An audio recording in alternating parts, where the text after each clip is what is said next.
市长王伟特表示，这届参展是就任市长以来第一届出国，伫日本东京食品展，因为参展的人数多，敢若是台湾就有9个县市长来参加。为了让全世界看到台南农产品的竞争力，市长还佫亲自伫现场来介绍行销。这边就是我们台南展，其实很多东西进来台南、进来日本都是要经过冷冻的，因为鲜果它保存期限有限。草莓冰起来，然后这样吃，消费者应该色泽也很漂亮，然后色泽很鲜艳，然后就是原果。不管是冠南或联心或这个冠军其实都有看到，其实我们水果的各种各样的加工品包括果干，包括鲜果，包括冷冻的还有包括这个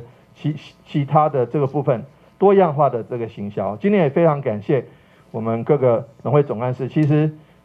我们在国外的时候都面临着，我们也去观摩别人家，那也去知道别人的长处，也知道别人的短处，这个对我们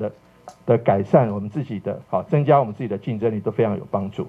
为期4天的东京食品展，台南隔了3天才个前往参展。这届市府结合农协会加15间的业者，除了接到洽询的订单，往来鲜果超过100栋。另外，现场加工食品加水产的订单金额嘛超过1亿2000万。业者预估，伫未来3天至5天，订单的金额预估会超过10亿。整体的成果相当丰富。台南新闻林根采访报道。